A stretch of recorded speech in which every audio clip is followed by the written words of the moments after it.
Hey, my Legion, how y'all doing today? I'm back with a retro movie review, and this is for Breakfast Club. Um, Now the story of the Breakfast Club, when that came out, that was a huge hit, and a lot of the kids, and was I in high? Yeah, I was in high school. A lot of people consider that like the defining show of their generation of Breakfast Club. And 16 Candles too, I guess. But they said John Hughes was like the major guy, right? He did that Weird Science and Ferris Bueller's Day Off when I was still in school. I didn't see Ferris Bueller's Day Off till I was out of high school, summer vacation, like the transition before I went to the army, right? And I remember Breakfast Club came on VHS, and the main place we started renting movies from was Home Video Exchange. There was two places in Edinburgh, well, three places: Home Video Exchange, uh, Nice Movie Store, which I wasn't a member of. I never knew what it was. We couldn't find it. No one would tell me where it was at because people said they liked Nights way better than the Home Video Exchange. I thought the exact opposite. I thought it was pretty small for what it was. I thought Home Video Exchange was a lot larger. They sold stuff too. Um, and then there was a place right next to across from the post office that became like a convenience store that ran movies. We read movies from there too. I remember my dad always hated Home Video Exchange, so he was like bitch and say, "They got nothing but horror films, horror films." And I love horror films, so it didn't bother me any. He was like, "You can't watch it, you can't watch it," and then I went up watching all of them. You know, um, but Breakfast Club was there, and that was really tough to rent because it was always out. We always asked if it was there. They said, I mean, could you go? That was one where they had like the movies, the empty cases on a shelf, right? And usually it would just be one movie. Usually, I don't think they bought multiple movies of anything. I don't think. Maybe they did, but not like I mean, Blockbuster bought like multiples of movies. But I never even set foot inside a Blockbuster till '91. I got like $5 membership. I think I went there once. I usually went to the local place while I was in Fort Detrick, Maryland. I didn't went to the other places, right? Because they had more movies in it. It's like I didn't like Blockbusters because it didn't have like you couldn't get anything you wanted there. It was like restricted. You couldn't get like they didn't have like unrated movies or anything like that. And the mom and pop places that why did you get like the Ilsa movies and stuff? Cause I rented like speaking of the Ilsa movies at this one place right when I got off that one security gate in Fort Detrick. Well, anyways, Breakfast Club was incredibly tough to get. But it was always out, and usually they had like the empty VHS casings on there, right? And then they would have the movies that had like their own like protective cover on it. And then you look at a number and say, "Hey, is this in?" Say it's like 731 in, and they'll say yes or no. With Breakfast Club, it was no, but it took a while. Now we finally got it, and then I guess some girls rented it the night before we did, and it got nail polish all over, not the VHS, but the protective casing. So that kind of sucked. Um, I remember renting it. I only saw it one time, and this is the first time seeing it on Netflix. I've seen it. I might have seen it in '85, and the first time I've seen it in years. I only saw it the one time back then. I know how important a movie it was, but I thought it's on Netflix. I might as well check it out again, do a live review on it. And I know Tanya and I were talking about a few days ago, and I didn't see it till today. I wanted to do a review of it, live review, retro review, and I remember seeing it. Yeah, where? Oh, really? Years later, okay. Well, I never worked at a video store, but that place was pretty cool, though. Home Video Exchange, right? How you doing, Desana Victus? Keep your comment up there. But it was like, I mean, like a year or so after it came out, I think. I can't remember the year, right? But I was still in high school. And it was a bitch to rent. I only saw it the one time. Sometimes my sister would watch a movie like 3, 4, 5 times. I remember we rented Caddyshack. I think she saw it like 5 times. I saw it 2 times. I was like, oh man, let's watch something else. But she was always watching movies over and over and over. She might have done it with the Breakfast Club. I don't remember. I know my dad thought it was stupid. He hated it. That is stupid. I thought it was supposed to be funny. There's comedic scenes there, but a lot of dramatic stuff in it too. And what it involves is like, the Brad Pack. It was like Molly Ringwald, Emilio Estevez, Judd Nelson, Ali Sheedy, and Anthony Michael Hall, right? And what the deal is they all got in trouble, and they had to spend a Saturday in detention. And the one guy that's in charge, I can't remember, the one teacher, he's like really very strict, right? And they were there for like 8 hours. I can't remember how our detention went. Hi, Australia. How you doing? Thanks for doing that thing about the bright, the bright opening, though. I thought that was cool. He was really strict and stuff, and like he was like, no nonsense and stuff like that. He said you can't move from this seat, can't sleep or anything like that. He wanted to write everybody write a term paper about like, what do you think of yourself, or like, what makes you you, or something like that. 1,000-word essay. And there's like lots of like, somewhat comedic stuff in it, but a lot of dramatic stuff. And then like during the 8 hours they're there, they open up and they find out more about themselves, right? And it has a great soundtrack. I love that song by Simple Minds, "Don't You Forget About Me." And the opening was really cool because they played that song and they had like a quote from David Bowie, and all of a sudden like, it looks like breaking glass. And then, and then it starts with like parents driving the kids to school for detention. It was like 7 a.m. I don't remember how detention worked when I was in school. There was one time I was in a talent show in 7th grade. It was like a rehearsal thing. I was doing like stand-up comedy, right? And my dad forgot to pick me up afterwards. It was like 4:00. It went to like till 6:00. My dad, everyone thought I was on detention. I didn't know. My dad didn't pick me up. And my dad said, "Oh, I'm sorry. I forgot you. I forgot about you being in that." And then I was going to like, I think they signed me up for the talent show. I don't want it. My dad's going to pick me up. I'm not going to do it. Oh, cool. I didn't know that. That's cool. The one weird thing about it came out in 1984, and most of the people that were in there were actually older, like in their 20s.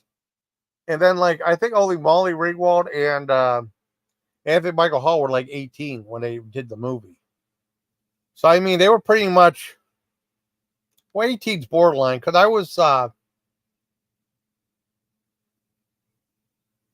I turned 18 in December in my senior year, so, But I mean, most of them were like in their 20s and stuff, just like if you watch the Friday the 13th movies.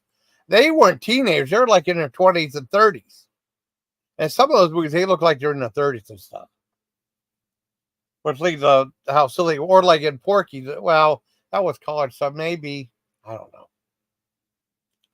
Anyways, a couple of things, they were asking why they were in detention.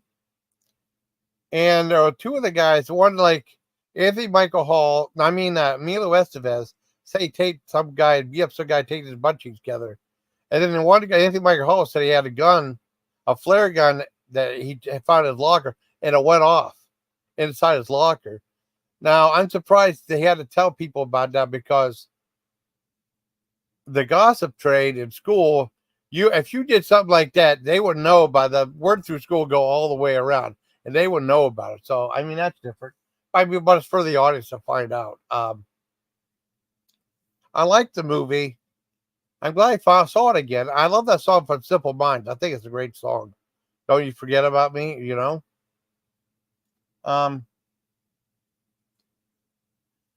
I guess I'm glad I saw it again. I think I really like the movie, even though I think the one that really resonated with me about like life in school and stuff was Freaks and Geeks. And that came out years after I got out of school. Just like you see all these movies about guys in the army, like Jarhead. Happened when I was in the military, but None of that stuff happened while I was in. None of that reflected my army life. The only movie that really reflected my time in the army was Joaquin Phoenix in Buffalo Soldiers. They were stationed in Germany, and that was very similar to my experience in the military, except for like the con artist thing. But I mean, they had black marketing, no, but they always warned people about black marketing.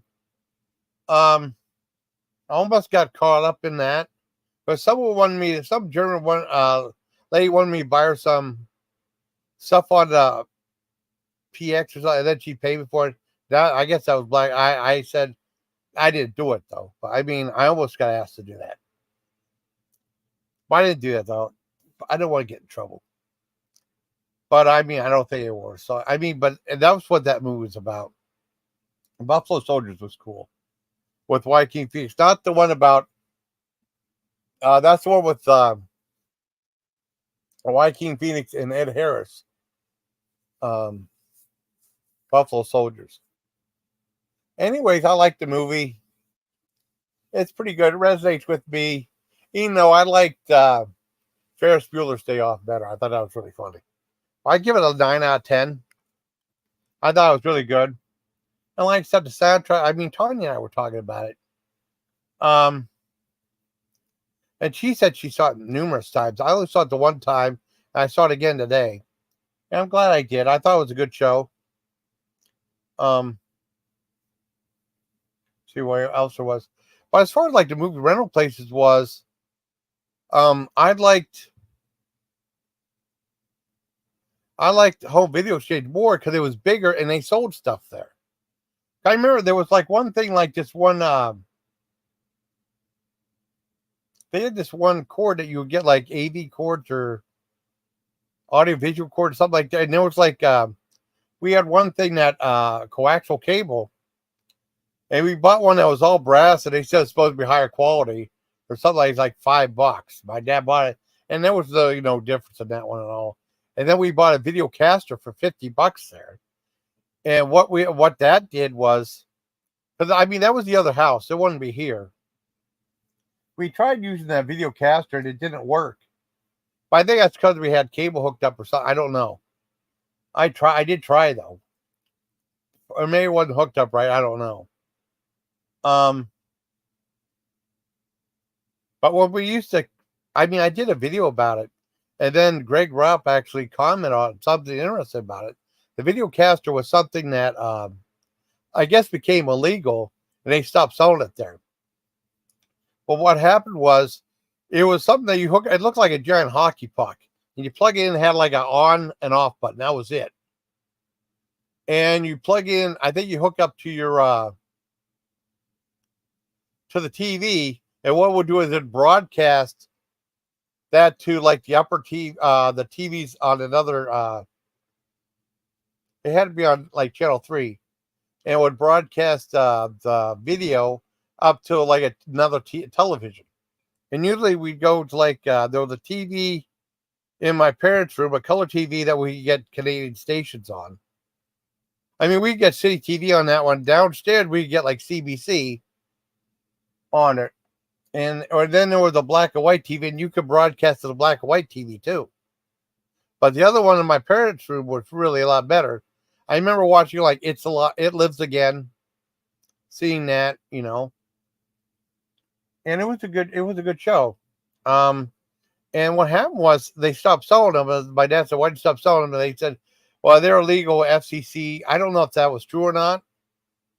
But what happened was, Greg Rupp, the one guy that was like in charge of the place, and then his dad had Home Video Exchange became Papa Rupp's video. I don't know if I had a membership there. I don't know when it changed, though, but we didn't have a membership there. We weren't renting movies like we used to. After I got out of the military, we didn't rent movies like we used to. I can't remember. And that's back when they used to, Country Fair used to rent, like, my mom didn't have a VCR, and they would have, like, Country Fair would, like, rent you a VCR for, like, a weekend for, like, I don't know, $10. And it'd be, like, it was really weird. It was all, like, plastic encasing, and you rent movies there. I remember when I was home, my mom rented movies there a few times. I remember seeing like Roxanne, Annihilate, Gruesome Twosome. I saw Roxanne with my mom, and she liked it. I paid for everything. I had money because I was in the military then. And that's how it was back then. I mean, they don't have that anymore. That was a long time ago. Country Fair used to rent tapes.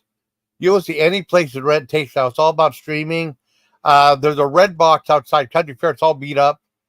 I don't know. Red Box is closing down. They're going to get rid of it. I don't know, but it's all beat up. Oh, you had 8-tape Betamax? Cool. I mean, I'll tell you what. The only people I know who had Betamax was was Gary. One cousin, he said he loved Betamax, and then it became obsolete. He was mad, right? And then when I went in Germany, my one friend had one. He said broke down, and they had a ton of Betamax tapes at the library, right? At the library, they had like a VHS and they had a Betamax section. And then in Birmingham, they have an even bigger Betamax section. They had all these great movies that you could rent there that you couldn't get on VHS because no one was renting Betamax.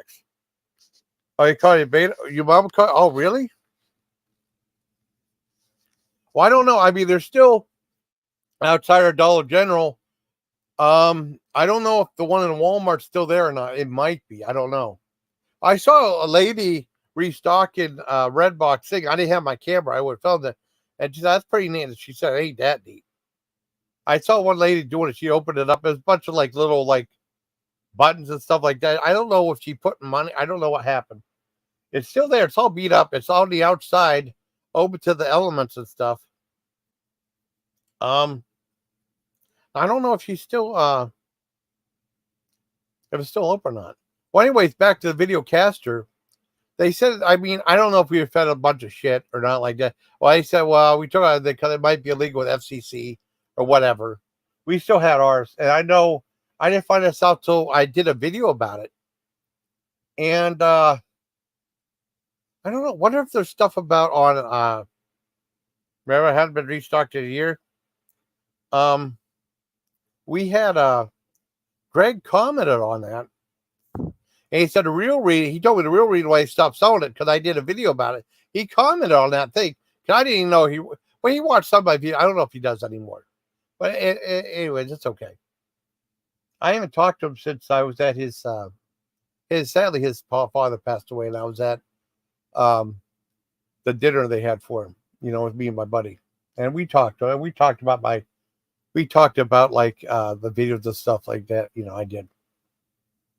And he was saying, like, why they really stopped selling it was, like I said, it was a very simple thing. It had a plug-in cord, right? It looked like a big hockey puck. It was pretty big. And it had like on and off switch. That was it. He said he opened one up because he was curious what was inside. And what was inside was 2 wires and hooked up to a tuna can, an empty tuna can. And he said that was very suspect. So he said he got rid of them. And he figured like it was kind of nefarious or something like that. But they had a lot of those. We bought one though. My dad bought one, and it lasted us for a while. When we got our money's out of it.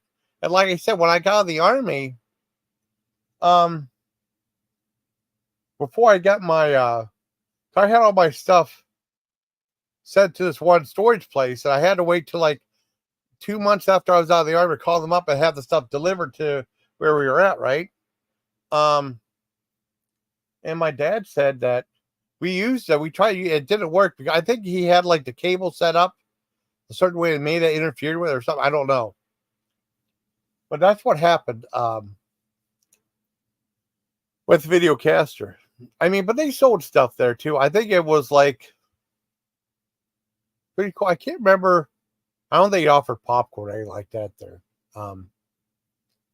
But it was a cool place. My dad hated it. He said it's too many horror films. But I mean, we rented other stuff besides horror films, right? And then later on, like, I remember we rented a few horror films. I mean, my dad watched them. I mean, eventually I started renting a whole bunch of horror films, even Face of Death. All of the Giant Eagle rented movies too. And they had Face of Death. And it had The Body Shop. which was later retired Dr. Gore because Pat, can't remember the guy's name. Let me look up. That was one of the guys who used to work with Herschel Gordon Lewis. He did a movie called the Body Shop, super low budget but gory, female Frankenstein type movie with one of the worst worst theme songs of all time. It was like a child playing on a xylophone. It goes sugar and spice and everything nice. That's what little girls are made of. When they get older, when they get bigger, they develop a figure, and some of them bite nicer than others. They're like do do do do do. I mean, one of the worst theme songs of all time. And not as bad as some though, but that was a bad theme song. If you look up IMDb, I'll find out who that is. I can't remember the name, but he also did a movie about someone getting electrocuted too, but that was not much gore until the guy got electrocuted. But the other one, the Body Shop, was pretty gory. And it would relate later entitled Dr. Gore. I remember renting that on when I was at Fort Bragg. It was on United Home Video that usually did low budget films. The reason I rented it is it had like a 4-minute introduction by Herschel Gordon Lewis. And that was just retitled Dr. Gore. And it was originally titled The Body Shop. We see Body Shop. Let me see. Super gory movie with the super gory box cover. And I'm surprised. The Giant Eagle, the grocery store, I'm surprised they had that there. But people see it, Like Face of Death was there, but it didn't have that gory of a cover. Let me see. And they had children play with dead things. I've never seen that. And they had the trailer for Face of Death. And then, like, oh, man, that's so intense. I don't know if I rent it. And then a week later, I rented it. And my dad didn't know anything about her. He wouldn't let me watch it, but that's all right. Let me see. Body Shop. Okay. J.G. Patterson. Okay. May 1972. I mean, I got 3.7. Yeah. Dr. Brandon, a plastic surgeon, mad scientist, loses his wife, Anitra, in a tragic accident. He and his assistant, Igor, experimented with reanimated using hypnosis to create a new Anitra. But it was like, I don't know, it's just weird. But he also did another. Wait a second. I mean, that was a weird guy. He started it too. Yeah, he did the Electric Chair. He's known for Body Shop, Electric Chair, and She Devils on Wheels. And but he was additional crew on She Devils on Wheels, and Gruesome Tooth. I think he directed Electric Chair. I mean, yeah. I saw in something weird video. Yeah, Slab of Caramel Fun. That's cool. Back to that when we moved to Tennessee, there was a video store in Taysom that had tons of great. Oh, that's awesome. Well, that's why I like the other places, though. I mean, I heard about Blockbuster not renting certain movies, so I never went there, right? Most with Tan Lines 3. My first adult movie I ever saw was I was 19, and we went to I got sent TDY to Linderhof for 2 weeks for PLL tabs, even though that wasn't my MOS. And then when I came back, they didn't want me doing it. I was like, all right, whatever. I think they were just trying to get rid of me. They didn't know where I fit in or something. I don't know. But I remember my first porno movie I ever saw was High School Memories with Jamie Gillis. And it was kind of like, I mean, it was really funny. It was like basically it's like these guys are all sophisticated and they're talking about their crazy lives in high school. High school stuff was really funny, like guys drinking like mouth and then acting nuts, and then like this one guy was really funny. Jamie Gillis was funny. He told this girl and gave her a scene phone call. It was really funny. That was a good movie. I like that one. Milk for Tailline's cool. But I mean, that's why I like the Grindhouse stuff. Like I said, when I went to Blockbuster one time, and the first time I ever had to pay a membership in a while, there was one place outside of Germany I had to pay a membership like $5. And I know Blockbuster was like $5 for a membership. And I only went there one time. I rented there was only 3. I mean, I just went to the horror section. That's why I always go to horror section. Sometimes I rent other movies or I look at new releases, but usually I would go to the horror section and rent horror films. I mean, I'd read some other stuff depending on what it was, but usually horror films. And what was I going to say? The movies I rented there, Blockbuster, was some movie called Panic, like an Italian movie about like this plague or zombies. That was lousy.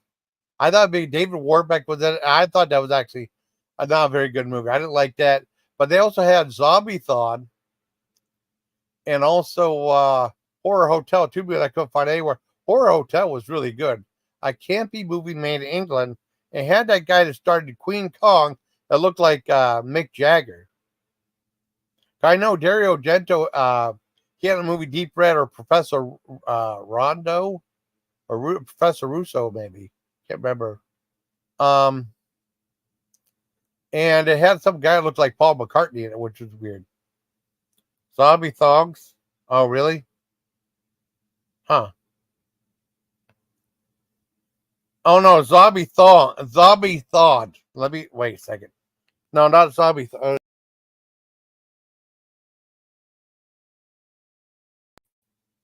Sorry. I bet they. No. It's called.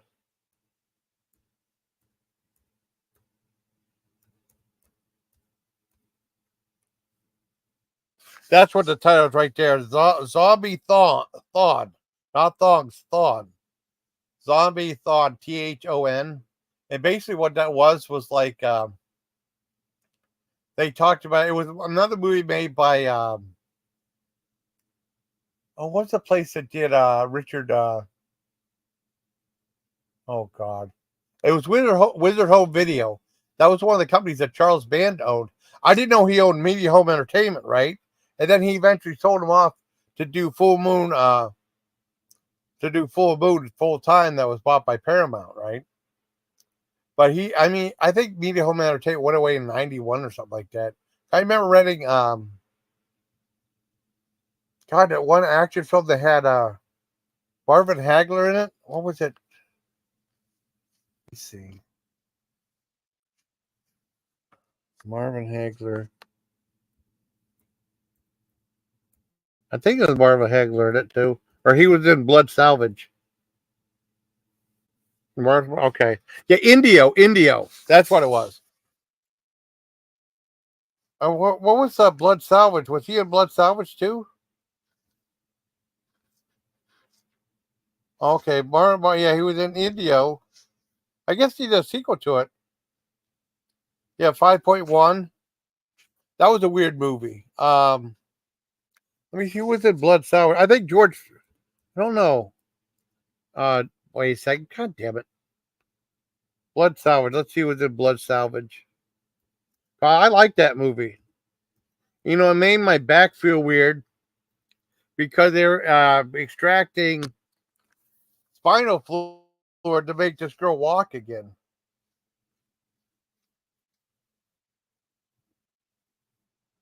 Yeah, John Saxon was in it. It was Evander Holyfield and Lou Duva, the traitor. That's who was in that one. But John Saxon was in it too. Oh, Escape from New York was cool.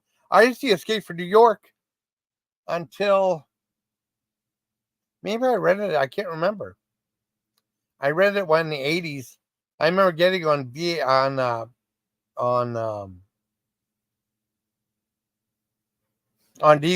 and I remember seeing Escape from New York, but I barely remember it. Yeah. Oh, I don't think it was a CrossFit. Snake Plissken was cool. Anything with Kurt Russell is usually good. He even made a piece of garbage like Captain Ron a little bit better because he was in it. You know, Captain Ron sucked. Usually Kurt Russell's usually really good at anything he's in. I remember there was like, what the hell was it?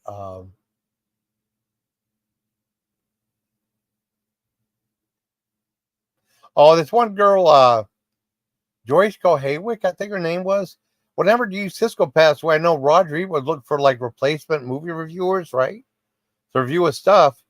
And Joyce Haywick was in it, and they were doing like, that's where I had long hair. No, Snake Plissken was cool, man. Who was the one that had what was the one about the LA riots? Had Kurt Russell in it. Was it Dark Blue? Let me see. Can't remember.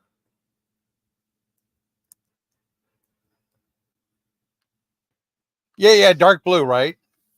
Anyways, like yeah, Snake Plissken was cool, man. I think Snake Plissken was cool. Yeah, Escape from New York was awesome. Escape from LA, I was disappointed. I didn't think it was as good. I was like a one time watch, even though it started out super cool. But I think maybe they made it a little too campy, though. I mean, I didn't hate it, but it just didn't have the same impact as Escape from New York did. Anyways, what was I going to say? Yeah, it was Dark Blue. That one with Ving Rhames. It was about like the cops that are talking about the LA riots and stuff, recreating that like 10 years after it happened. And Joyce Cohey said one of the most dumbest things I ever heard. I forgot how good of an actor he was. Like, give me a break. You're supposed to be a film critic. Kurt Russell is good at almost anything he's in, on anything he's in. I mean, he was a Soldier. I remember seeing Soldier. Soldier was great. But pretty much, yeah. Oh, yeah. I mean, some of it was cool. I mean, I didn't hate it, though. I mean, well, it wasn't as good as Escape from New York, though. Yeah, that was, I mean, Escape from LA was all right. Um, what else was there? Trying to think. Yeah, but she said how, I mean, he was in a movie called Soldier. It was a big flop. I like Soldier. Soldier was pretty much like, I think it was like Magnificent Seven, just like there's a movie called Solo, which was a huge flop with Mary Van Peebles in it. I think my one friend went to see it when I worked at Grimm's. He went to see it. He said, like, I saw it. It was all right. It was like the Magnificent Seven. Like one guy comes in, it was like a futurist. I think it was a soldier, something like that, like the Kurt Russell thing. And they pretty much did. Yeah, Stacy Keach too. Yeah, and Stacy. Well, of course, Stacy Keach is cool. I mean, I just didn't think Escape from LA was good as Escape from New York. That's just me. Oh, Alien vs. Predator is great. Yeah, I like this. I tell you what, so many people hated the second one. I liked the second one. My dad did too. People hated Alien vs. Predator Requiem or whatever it was. It was a huge. It was R rated. Alien vs. Predator, I think, was PG-13. I think. I like that too. People didn't like that either, but people really hated the second one, and I liked the second one. But the huge flop. I remember we watched it. I liked it. Um, and then like the Predator movies, like hit and miss. Uh, I love the last Predator movie with Back in Time. It was like Prey. I think it was called Prey, just called Prey or Predator Prey. I can't remember. I like that real well. I saw that with John. That was a good movie. That's probably the best Predator movie in a while. But then that one Predator movie that came on a couple years before, and people hated. I actually thought it was a lot of fun. I enjoyed that too. The one Adrien Brody, I barely remember that. I saw Predator 2 in the theater. I don't remember that one that well either. I remember it kind of. And the first one was a classic action / sci-fi movie. Yeah, yeah, it was really good. See, I love these movies. I love monster movies, though. And it never gets old for me. Like Adrien Brody Predator. I mean, I don't remember it though. I mean, I'm just saying I don't remember it though. It might have been. It probably was awesome. I just don't remember it. The only thing I just remember Adrien Brody running through the forest or something like that. It probably was awesome. I just don't remember it. I'm just gonna lie. I only saw the one time. I barely remember it. Um, some movies don't stick in my memory as well. There's supposed to be another Alien movie coming out, but I think I've never seen the last Alien movie at the theater. I think he's like they're saying like Ridley Scott's watering down his own series, and that's what they're doing with Star Wars. Yeah, more throwback to Rid Predator. I'm sure it was. I just don't remember it that well. That's all I'm saying. I probably did like it. I just don't remember it. Because Because after a while, some of these movies like just blend together, like the Texas Chainsaw Massacre movies, all blend together except for the first two, the first Toby Hooper ones. The remake, and then there was a couple of the remake, and I guess the remake, not really the sequel to the remake, but the remake, those stick out. And then the Netflix one, because so many people hated it. That stuck in my memory because I was like, you're rooting for Leatherface. And then the movie Leatherface sucked. I remember that because it sucked so bad. People were saying the Netflix Texas Chainsaw one that came out like a couple years back sucked, but I think Leatherface is way worse. Oh, Story on Monsters was great. Well, I just reviewed that King. Well, I think you were there with King Kong, with Godzilla X Kong. I just did a review of that yesterday. I think that was good. I liked it. I thought it was really cool. Oh, they was wondering about the picture with one of my fans. I met a couple of fans that wanted to come down to see me and stuff. I remember they came down for the day and they took me to God, this is back when Maggie was missing. They helped me find Maggie. Well, they tried to. Maggie's so quiet. I never knew where she was at until like a month later. I felt terrible because she's so quiet. I never knew where she was at. Because Callie left, but she came right back. You hear her meowing outside the door. You didn't hear that with Maggie, and she's so soft. Her meow was so soft. You know, and she's an older cat too.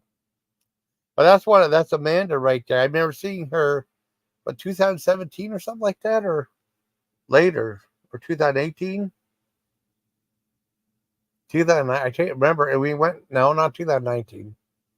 We went to, they drove me, we went to Meadville to the steak and chop shop, and they bought me like steak and eggs and an appetizer of fried green tomatoes with like a balsamic vinegar drizz. That was really good.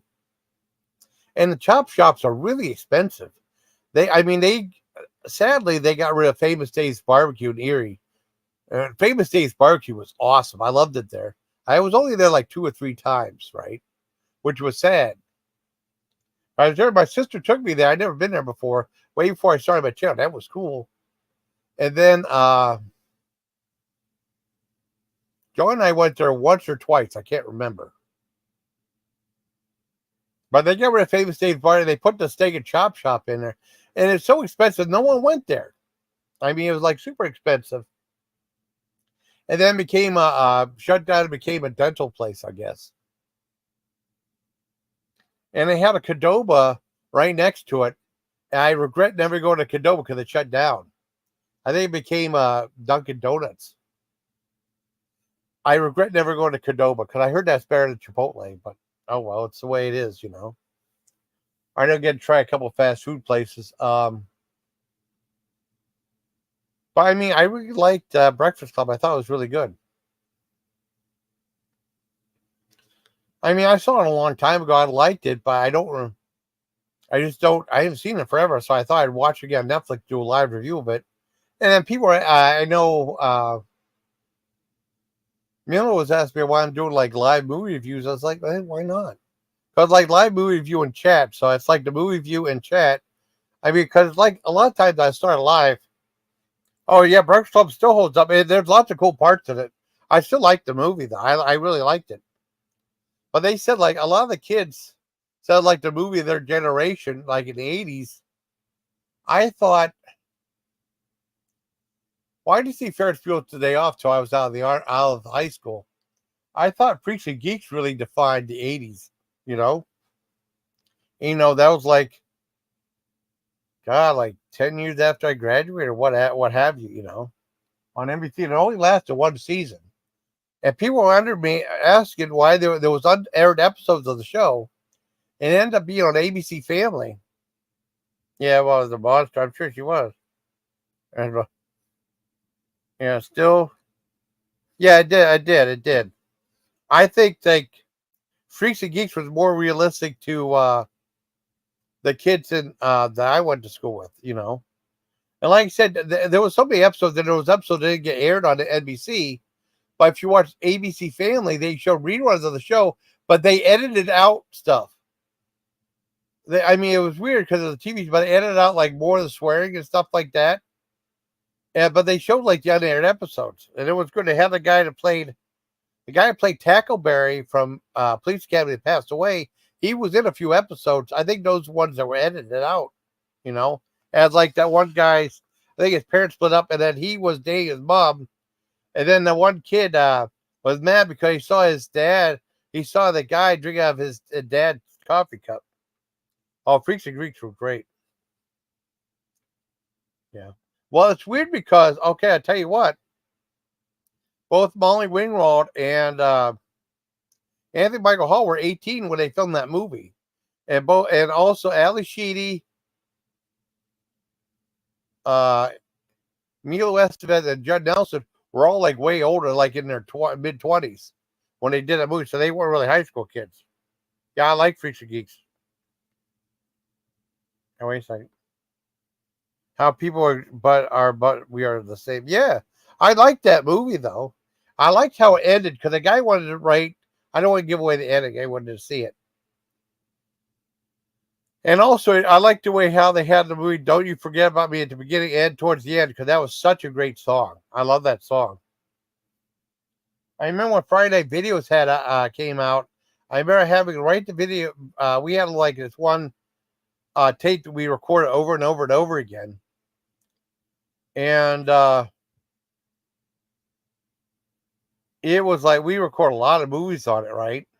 And I remember recording Creature and Hills Have Eyes Part 2 on it. My one friend recorded on that. I was able to see that. I like the movie, so yeah, Freaks and Geeks was great. It was canceled way too early, but that's how I found out about Judd Apatow, right? And then like a year or so later, he had a show on Fox called Undeclared. No one remembers that show. It only lasted a season, and how the guy played Jack on it, but it had him playing his regular British accent. He was like foreign exchange student, and what Undeclared was well, I didn't know who Jack's was. I mean, that's the guy from Sons of Anarchy, but this is before Sons of Anarchy came out. I remember one they had reruns of Undeclared on AFC, right? And that's the guy from Sons of Anarchy, but I didn't know who he was, but he spoke in a regular accent, American accent, but he's actually a British actor. Yes, Donnie Darko. Yes, I saw Donnie Darko on fearnut.com. Dad loved that movie. Pretty good movie. And Darko 2, Electric Boogaloo. Donnie Darko 2, goodbye. I think I couldn't quite figure out. He says a bizarre film, but it became a cult classic. I really like the show. You know, it's very good. I remember, I mean, John Hughes was like a big staple with moviegoers for a while. And I tell you one John Hughes movie I hated was Career Opportunities. That sucked so bad. And I didn't see that till after I was out of school. I don't remember. I remember seeing all these ads for it. That I don't remember it playing in theaters. And then I know that Gene Siskel liked it. Oh, Uncle Buck was fantastic. I loved Uncle Buck. John Candy was a genius, you know. And I remember what the hell was it? I think they said John Hughes said he didn't want to release the movie, but I thought Career Opportunities was terrible. And like I said, I mean, John Hughes had a big track record, right? I remember seeing Planes, Trains, and Automobiles. I think when I was out of um when I left AIT, I had like a 19-day break. I remember Mom taking me to see that one. She took me to see Coming to America, Eddie Murphy, and they were both at Cinema World and loving Planes, Trains, and Automobiles. And I got choked up at the end of. I cried at the end of Planes, Trains, and Automobiles. And there were supposed to be sad parts towards the end of Breakfast Club, but I didn't feel that emotion though. But I loved how it ended. It was really cool how it ended. Great movie. I think when John Hughes critics didn't like The Great Outdoors. I thought it was funny, but nowhere near as good as Planes, Trains, and Automobiles. Anyways, I think when Dutch came out, that's when people started to give him some flack and stuff, saying they had like the same old formula, but it just didn't work with Ed O'Neill and stuff. Oh, Golden Child, Eddie Murphy was great. I liked that movie. I rented it, and I was the only person. My dad didn't want to see it, but I don't think my sister saw it either. I remember seeing it, and it was like a different movie from Eddie Murphy, but it was great. I mean, Eddie Murphy was trying to do different stuff. But I think the very first flop I saw Eddie Murphy was Best Defense, which I didn't see till I was in Germany. I thought it was okay. I thought like the first half hour, 40 minutes was really funny. Then after that was kind of like routine, but I didn't mind it though. I mean, I only saw it the one time. Golden Child, I think I saw it twice. And that was like a fantasy thing. I thought it was cool. I don't know if Cisco and Ebert liked it, but they don't like a lot of stuff. Then like Eddie Murphy had kind of like he did movies like Boomerang. I saw Boomerang at the theater. They Distinguished Gentleman. My sister saw. She said it sucked. I didn't see it till it was on cable. I thought it was okay. Um,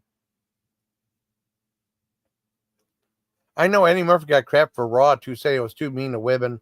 But I think Eddie Murphy doesn't like the humor in that now. I don't think. And they're talking about David Spade. How David Spade got in trouble with Eddie Murphy, right? He did. He did like a thing where he's like the Hollywood Reporter. This is back when Eddie Murphy, before Eddie Murphy did Nutty Professor. His career was like so, you know. But I mean, his movie is still okay. I never saw. I mean, I didn't watch Pluto Nash or. Well, I mean, his movies just didn't do well at the box office. And Pluto Nash was a huge disaster. Oh, Willow was great too. I've been renting Willow on VHS watching in Germany. I didn't get a chance to see it at the theater. Um, Cisco and Ebert hated that one too. Um, and what David Spade, he did like the Hollywood Reporter thing, and he said like he looked at Eddie Murphy's picture and he said, "Oh, look, it's a falling star. Make a wish." And then I mean, then he even said some of the jokes were really mean. He said, but I mean that was part of his thing. And then I think like the next day he got a call from Eddie Murphy, and then Eddie Murphy cussed him out. He was pissed. And he said, I helped save that show. How dare you make those jokes to me? Eddie Murphy said it was racist. I don't think it was racist. It's just kind of mean, but I don't consider it to be racist though. But I think they use that thing to get people to click on it. But I mean, I don't know. But I mean, people got. I mean, I guess David Spade got in trouble for like all the from different celebrities he was insulting on the show. Even he said the jokes were mean though. I don't know if he felt bad for the Eddie Murphy thing, but I know he was talking on. I didn't know about the fall until I saw him on Howard Stern. But Eddie Murphy cussed him out. Either it might have been the next day.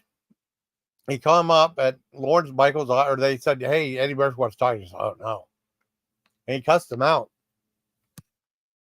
He wasn't too happy about that. I don't consider. I mean, they said there's like little things saying like they're talking about the racist stuff. Yes. Oh, really? I didn't mind the new Beverly Hills Cop. I thought it was pretty good. I thought it was better than part three. Well, I thought it was entertaining for what it was. I thought I liked it. I think most people like considered an homage to the original Beverly Hills Cop series. There's lots of callbacks and stuff. I thought it was fun, and that's probably the most popular movie Netflix ever had. Like you said, like after a week, it had like 41 million views or something like that, or over 41 million views. That's pretty good for Netflix. It might help save Netflix some too.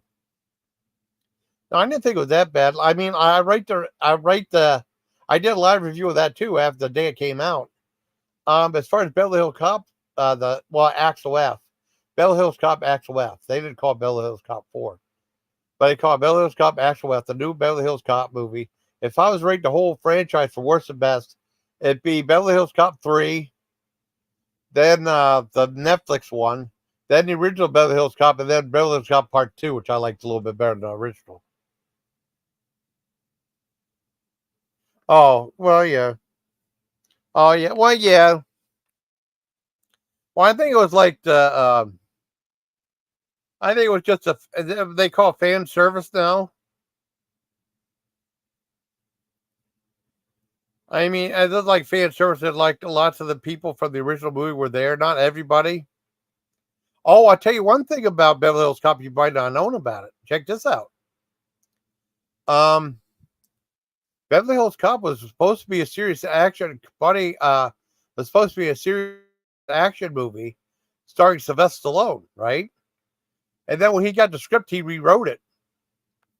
And I think that I don't know if they didn't like it or they didn't like him rewriting it, and they were talking about a movie called Cobra that was coming out. I said you should be in that one instead. And then they cast Eddie Murphy in it, and they made it more of a action cop movie. I mean, action comedy or comedy action movie. But originally, it was supposed to be Sylvester Stallone, that movie. Then he left. But he changed the Axel F to Axel Gimbroni or something, or Gimboni or something like that. He used the word Axel Gimboni or Gimbroni or whatever it was to be a Cobra. I love Cobra. John hated it. I thought Cobra was fucking awesome. And that was, no one talks about a Sylvester Stallone movie. A lot of critics hate it, say it was too violent. I thought it was wonderful. That was one of the ones he did for Canada. He did Over the Top. And I think Cobra was like Warner Bros. / Canon, and I thought that was brilliant. I really liked that movie a lot. I watched it again too. It still holds up, you know. I think he was trying to be like be a franchise. He says you're Aziz and I'm the cure, but I don't think he ever went to a franchise. I think he ended up focusing more on the Rambo movies. Um, yeah, Terminator was cool too. I liked the first one. The second one, I think I saw all the Terminator movies. I liked the first one. Second one, I thought I liked the third one. I dug the third one because it was like, but I know it was. I dug the comedy in it too. Like the fight in the bathroom, he kept hitting someone kept hitting the heads on the toilet. I thought that was funny. I remember liking that movie. I only saw it once. Some people hated Terminator 3. There was Terminator Salvation, which I didn't care for, with Christian Bale. I didn't care for that one at all. And then Terminator Genesis, I think. Which I didn't like. And then the last one, Terminator Dark Skies with John Connor getting killed. I like that one. First one, I like the first one and the second one. I like to see COVID versus Skynet. Yeah, that'd be different. It'll definitely be different. Yeah. For now, Steam. I think like John Hughes, I think after Dutch, he did Home Alone 2, which I really liked. And then Home Alone 3, they started doing Home Alone with different actors. Home Alone 3 was okay. I thought some people hated it. I thought Home Alone 3 was all right. He did Baby's Day Out, which was good. But the one thing when the baby was holding the lighter to the crotch and stuff, the guys, that was just too weird for me. It just, that creeped me out. But a lot of people hated Baby Day Out. They gave that turkey. I thought it was okay.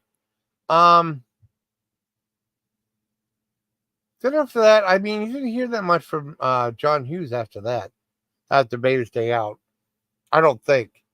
Well, Curly Sue came out. I can't remember. Curly Sue came out in '92. I like Curly Sue. I thought Curly Sue was good. Dutch was okay. I thought Curly Sue was better than Dutch. I know Roger Ebert loved it. Gene Siskel was shocked.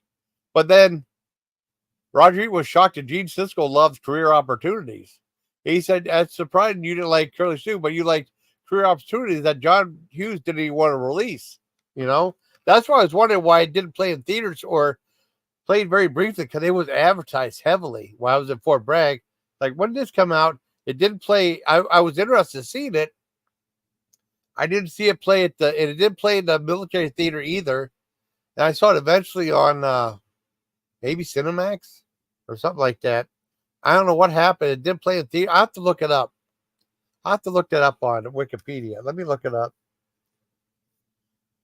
See when it was released in theaters. I don't remember. Let's see. Career Opportunities. Let's see. Career Opportunities. Yeah, Wikipedia. Wikipedia. There's something wrong with the production. I wonder why it didn't come out. Just like Warlock, I saw ads for Warlock, promoting Warlock big time on. I used to rent stuff for New World. They had trailers for all over the place. I didn't know when it came out, and it came out in '91. I saw it at the military theater. Let me see. 1991.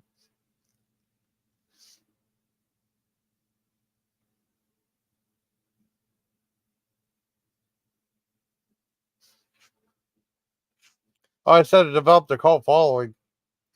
Let me see. Directed by. Oh shit! Hold on. Damn it! The director was impressed by his short film.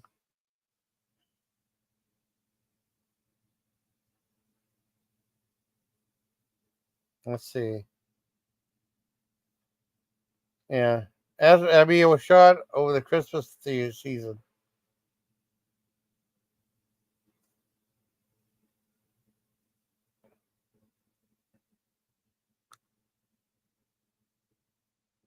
I don't know. I think John Hughes didn't like the movie. He didn't want it released. It was shot over Christmas holiday. Okay. Let's start to.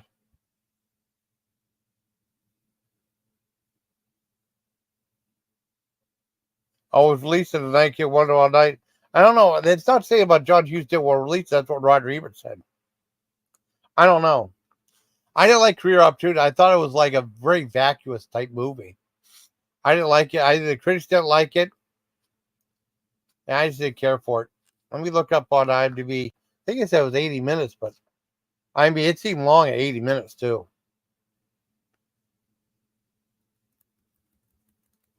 Let's see. IMDb. I got a high score at IMDb. But I don't know what happened to the theater. Just like I saw plenty of ads for Hellraiser 2. Yeah, 83 minutes. Yeah, I didn't like it. Hellraiser 2, I mean, I don't know when it came out in theaters. I saw a ton of it when I was in Fort Gordon, Georgia. I saw a ton of ads for it.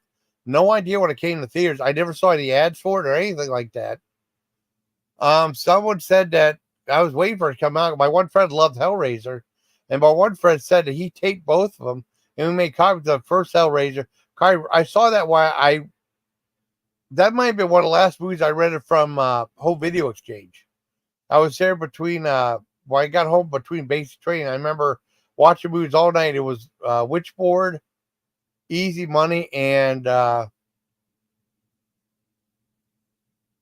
Hellraiser.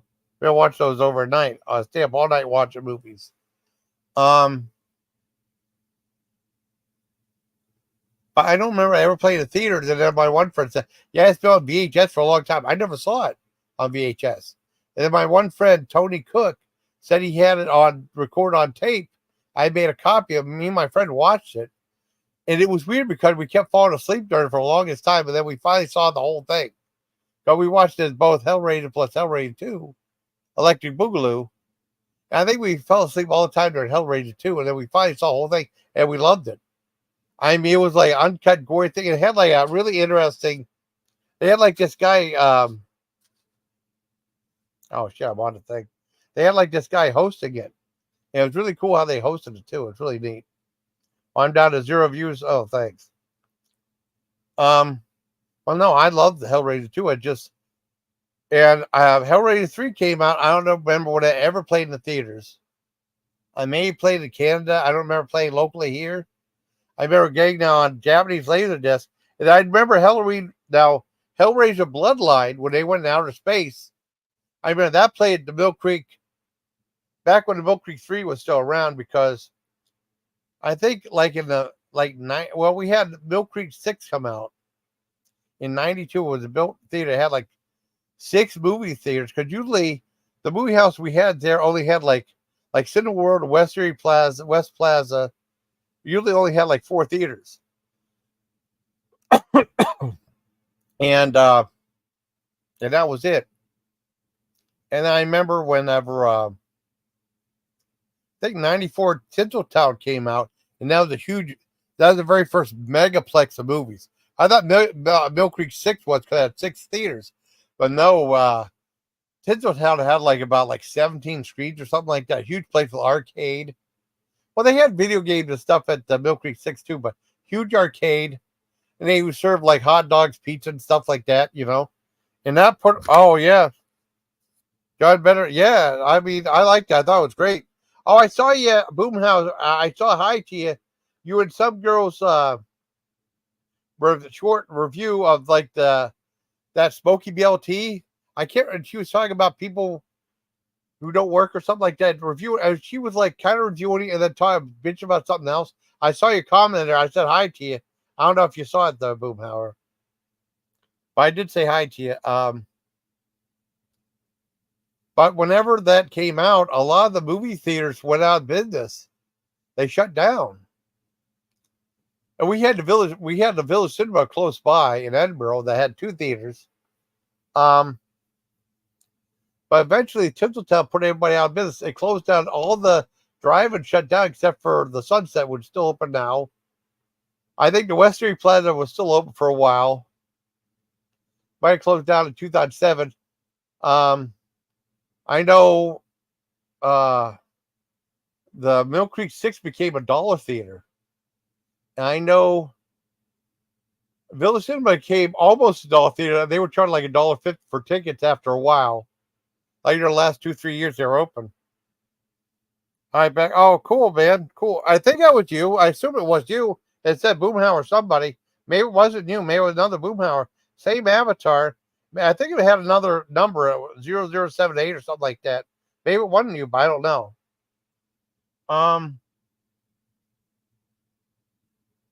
But that went out of business. And then I think there was a place in Meadville near the Perkins. We went, they had we went there a couple times. Cause we stopped going, we didn't go to the movie theater as much. I think last time we went to Tinseltown, Dad and I we went to see Mighty Joe Young. We went to a special early screening of Mighty Joe Young. It was on at 6 o'clock a Saturday. And what happened was we got to see a free movie after. We got to see A Bug's Life. And then when we came out, my dad said someone hit his van. That's what he said. So he said he didn't want to go there anymore. But I remember a couple years later, I won through Maxwell House. They had a thing where you win 2 free movie tickets. And we went to see Along Came a Spider, which was only okay, with Morgan Freeman and Ashley Judd, 2001. I think it was the last time Diane and I went to Tinseltown. And then we just started going to the Mill Creek 6. And the cool thing of Mill Creek 6 is every Tuesday, movies were 50 cents, And we saw a couple movies that were 50 cents, so it was cool. Yeah, Breakfast Club, yeah. Hi, Half Cat Memes. Yeah, Breakfast Club was cool. I mean, I haven't seen it. We rented it back in 85, 86 or something like that. It was tougher than hell to find a movie to rent it. And then I only saw it the one time. And then I saw it today because it was on, because I was curious about watching it again, right? And I saw it today on Netflix. I still liked it. Oh, yeah. Oh, you own it? That's cool. I've seen it twice. I only saw it the one time, but years back. I thought I was curious to watch it again, And I saw it again. I liked it. I think that was, well, John Hughes did some other movies that were R-rated. I think that was the first movie he directed that was R-rated. I think he did that, and Planes, Trains, and Automobiles was R-rated. And the only reason Planes, Trains, and Automobiles was R-rated because there was a minute or a minute and a half scene where the F word said 7 or 8 times, right? That got R rating. And I remember there was a movie called Wait for Guffman, which was really clean, but there was a scene when a guy did a reading from Raging Bull, and he said the F word 5 or 6 times within a minute, and that got R rating. But a clean movie inside that got on VHS, awesome. But it's on Netflix. I saw it on Netflix. I really liked it. I'm trying to think of other stuff that happened. But after that, my dad and I just went to there, and then, we went to the Village Cinema a lot because it became a dollar theater. We saw stuff like The Edge, Face Off. My sister showed up, and I went to see Face Off with my sister. I haven't. That might have been the last time I went to a movie with my sister. But we saw Mr. Bean that came out in 98. So, man, last time I went to a movie with my sister, I think. And then a lot of time went. I remember years later after my dad, I started going there. My sister's boyfriend wanted to take me to see a Mighty Wind, so we went to see that, and we got to hang out some. And he went to the Chinese all you eat buffet, which was cool. And Mighty Wind was funny, but sometimes we get R-rated if it says like a bunch of broads that swear, which within like a 1 minute time frame, you know.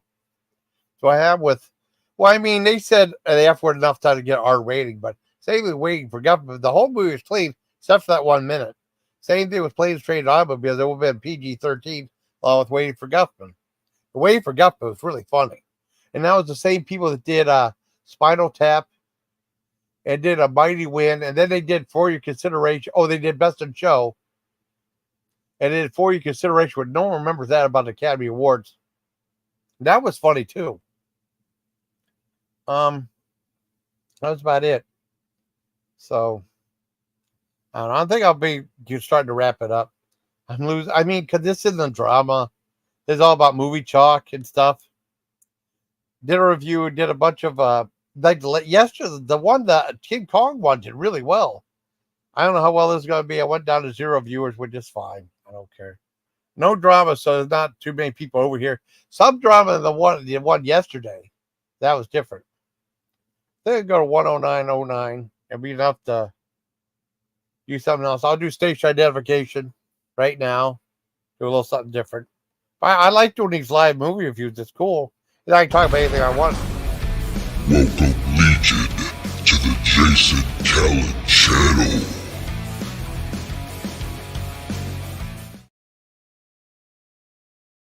That my one friend Strange Vision, who I've been friends with for a while, I mean, he's been doing his own like intros. He does one for his brother who does Chuck Food reviews, and those are fun too. And then I felt weird asking, but after all these years, I thought, man, may I ask if he'll do an intro for me? And he did a little one. He said maybe later on, some other time I'll have more time. I'll do another one for you. I think that one's perfect. I love it. Well, like I said, there was some drama in yesterday's live towards the second half. That got some people watching. No more drama in this one, though. Just talking about movies and VHS places, movie theaters, and what have you. It was weird. I didn't have much luck with the drive-in. Because usually we see one movie we like and then the other movie was awful. And then probably the worst experience. What really, I remember going to the drive-in was so cool. And what really hurt my experience at the drive-in was we wanted to see Alien 3 really bad. It was at the Prescott Drive-in.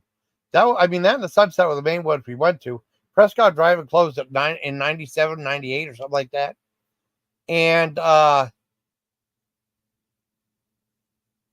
we wanted to see Alien 3 real bad. It was a double feature, Encino Man to Alien 3. Encino Man, clear as day.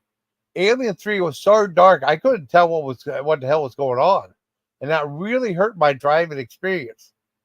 Because they were talking about a movie called FearNet.com being one of the darkest movies ever made. And that played in the drive-in. I said I would hate to see it in the drive-in. I read it I was like a free video rental. I got a video rental free. I don't know how. I saw it. I liked the movie, but it would have sucked. Seeing the drive-in, you couldn't see anything. That takes all the fun out of it.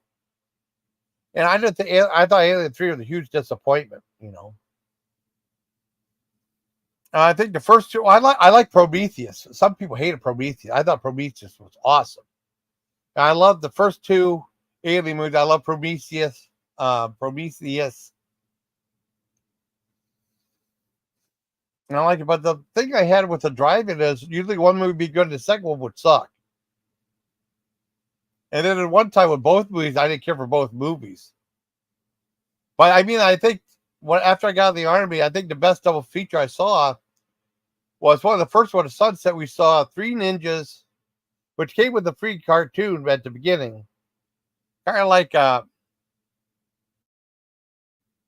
like Who Framed Roger Rabbit. It had a it had a cartoon at the beginning, a Who Framed Roger Rabbit type cartoon, and then it had Three Ninjas, right? And then it had The Unforgiven with. Oh wait.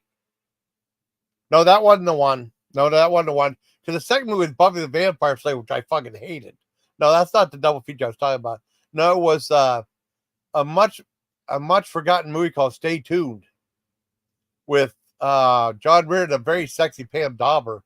I mean, I have seen it was the first time I've seen Pam Dauber since Mork and Mindy. I saw a couple episodes of My Sister Sam. I didn't really watch that show. But that was the first time I've seen her in like a movie for a long time. Her and John Ritter got sold cable by the devil.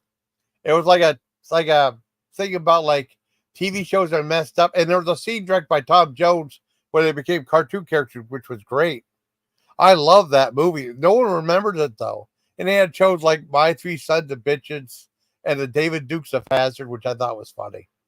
And the sequel and the second movie was Unforgiven with Clint Eastwood, which was a very drawn out movie.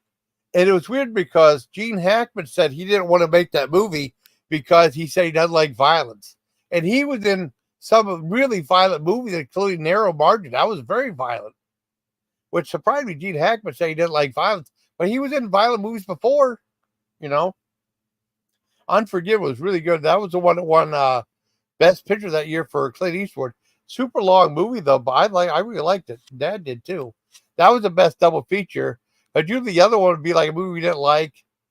I remember we saw Mission Impossible, which I didn't like the Tom Cruise mission. I didn't like the first Mission Impossible at all. I thought it was awful. And then there was Blown Away, and then I got so bored. I said, "Did you want to go?" And I said, "Yeah, this movie sucks." I didn't like that one either. Oh, really? Awesome. Cool badass coffee mug looks like a barrel. That's cool. That's awesome. I don't think I have any more cool coffee mugs anymore. I did, but I don't have any more. But basically that's what happened. Um, so I think that's it. I'm gonna wrap it up. I'll do 1:13:31. See if I can get right on the dot. I got a minute left. I want to thank everybody who joined the chat. That's really cool. I had one guy on panel. I had Swishy was on panel yesterday. I probably added fuel to the drama fire. That's why some people were on there, I guess. I had more viewers on that. Well, that's okay. This is just about movies. I love talking about movies and the movie theaters and all this other neat stuff. It was fun. So I hope you like this live movie review, retro movie review of The Breakfast Club.